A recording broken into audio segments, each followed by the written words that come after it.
What is going on, consumers? I'm Brandon and I have rumors. Let's get right into it.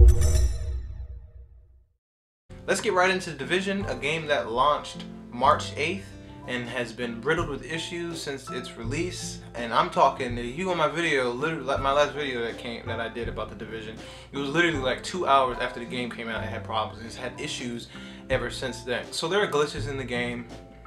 Certain areas of the game don't work right. I'm not going to go over everything because it's a pretty long list. I'm going to go over two things, more specifically one thing that is game breaking and one thing that is game breaking because it can be abused. I'm going to go over both of these things because I feel like if the game is not complete, you should be able to take full advantage of glitches. That's how I feel. So with that being said, I'm going to get straight into the game breaking portion that affects the gamers. With the update that came out on March 12th, so 1.1 was supposed to fix two things really. One was the daily mission that for some reason wasn't showing up, and the second thing was the fact that people that had the game, you know, these people that either pre-ordered the game or bought the game the day it came out or even after it came out for that matter, they can't log in.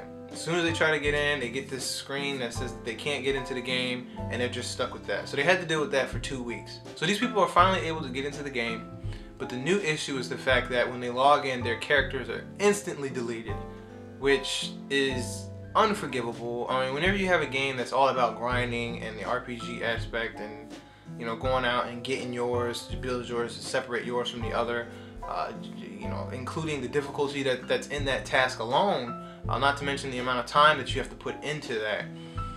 These individuals have their characters deleting, and some of these characters are posting that, some of these people are posting that they had characters with over 150 hours. That's equivalent to 6.5 straight days of playing, which also equates to 2.5 weeks, work weeks. If you a full-time job, you'd be doing that for 2.5 weeks, which is just incredible. To put that much time in something and for it to just disappear before you could even realize that it's gone, your data is just displaced. They haven't released any information as to how to get these characters back or fixed. Some people are even having the issue that is reverting their characters to a previous state.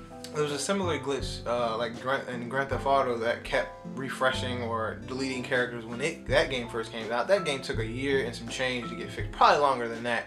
My philosophies on video games have changed a lot. Two main games, well, it's been a series of games, but two main games changed, and one was Grand Theft Auto 5, because when that game came online, it was a complete mess. It was not ready for it. It launched a year after the game came out, just being able to get online, and even when that game came out, you had all these people running around with bounties on them. I actually killed somebody with a bounty on them, and then I got put into the cheaters pool. That was a combination of destiny. It's definitely changed the way I view video games. I'm a little less easygoing when it comes to video games because you put so much time, 150 hours, you know, 6.5 days of gaming. That's serious, you know. So when you choose to invest your time in something like that, and then you know, anybody watching this, if you play Division, you need to have a keen eye open for the stuff that's going on around you, and you need to have sympathy for the people that are playing, because you could be in those exact same shoes. So before you start laughing at people and poking fun, if your character gets deleted with over 200 hours in them, you're going to feel some type of way. Okay, so just understand that nobody is safe. Another game-breaking bug, at Falcon's Lost, the Incursion Boss, you can actually glitch him out to the point where he can't even notice you on the map, and you can just grenade him all day. These are things that they need to fix in their game. It's their game, and the clock is ticking, because, you know, people already bought The Division with their eyebrow raised. You know, they already had their suspicions. People already felt like, especially if the beta came out, people already felt like the game was empty. They thought that it was going to be like The Division, and they know anybody that plays, you know, massive games like that know that the game is going to be glitchy as all. So, you know, people took a chance on it. Right out the gate, it had issues, which is understandable. But now we're getting into 3-4 weeks in, and we still have game-breaking glitches. And, you know, I'm not saying that these are easy to fix, but at the same time, like, why are you releasing a game that's not finished? Why is this game deleting people's characters? I mean, if I know for a fact, if my character gets deleted, I don't have one, but if I had a character that got deleted, I'd stop playing. Like, that'd be it for me. Until they fix game-breaking bugs, you can't log in, your character gets deleted, why am I going to play the game? Why am I going to invest 100 plus hours, 200, 300, 400 hours into a game, and then one day I come back and it's just, everything's just gone, everything's undone, nothing existed. You know, that's something that they need to, I don't have the answers for this. I'm not a game developer, and I know that it's a complicated issue, but they need to do something. You need to start putting money back in people's pockets, or you need to get the game fixed, or start giving out stuff. Something, because you're going to lose your fan base, and your fan base really isn't all that big. I hear people telling me all the time, I'm going back to Division, I'm going back to Destiny, or I'd rather just go play Grand Theft Auto, or, you know, stuff like that. So your fan base really isn't that, you know, you're the new kid on the block, you know, so you've got some mystique to you, and there's some things that people are definitely willing to invest in you in, but you know, your shine is going to start to tarnish after a while. So you need to really get on to, Ubisoft really needs to get on to whatever these issues are, hammer them out, and in the meantime put money back in people's pockets. Because once you lose your fan, I mean, there's no real coming back. Once people get that taste in their mouth and they can't get it out, you got games like Gears of War 4, which I'm going to be talking about really shortly, but you got games like that around the corner, you know, that have a fan base and that are looking amazing. You know, you're just going to be a placeholder, and it's only a matter of time before everybody's gone. And then you're looking like a Destiny server with nobody in the tower. These wounds won't seem to heal. This pain is just too real. The Division is a new child growing up very quickly in a world that people have already seen what it's about. But Ubisoft needs to realize that the Division is not going to get cut the same amount of slack that Destiny had. People bitched and complained about Destiny knowing what was, on just the fate of what was coming next. And, you know, eventually it came out that, you know, there was nothing next. Everything was the same. So, the Division, people aren't going to cut you that much slack, you know, Ubisoft. You need to go ahead and get your stuff together. These game-breaking glitches, it's not looking good for you. So a game that is looking amazing, and I have to eat my own words, but I don't want to eat them yet because we haven't played the game. I don't want to give it too much credit before the game comes out, otherwise the end of the game we're going to be talking about Gears like we talk about the Division and Destiny. What I will say is it looks absolutely stunning.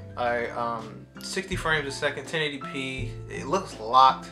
Rod Ferguson over at Coalition has said they're not focused on the story mode, so take it for what it is.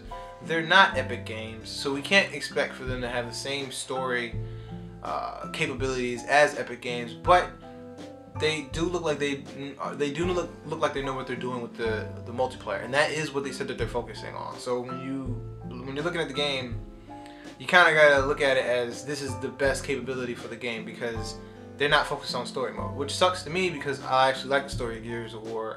No matter how many plot holes it had in it, I still enjoyed it. So, you know, but they're not focused on the story mode.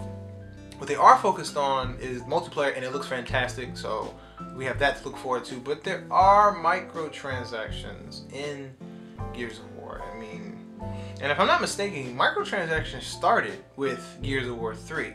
In fact, season passes started with Gears of War 3, and nobody talks about it, but they did right by their audience.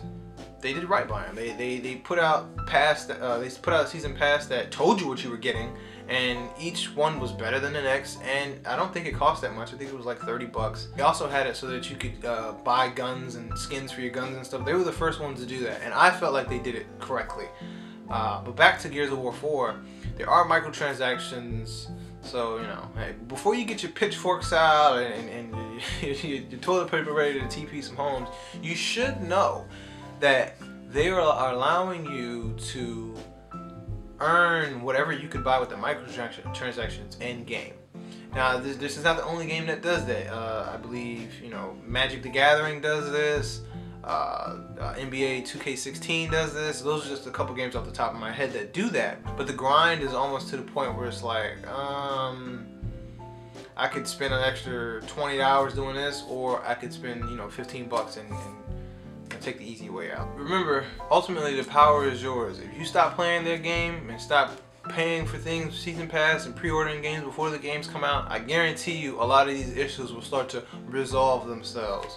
I appreciate you guys watching this video. Share this with anybody that's even thinking about getting a Division so that they can know to protect themselves, because the last thing anybody wants is to log into a game after 200 hours and everything has been deleted. Do me a favor, smash that like button in the face because you've been talking a lot of smack. And I'll catch you guys in the next one. Peace.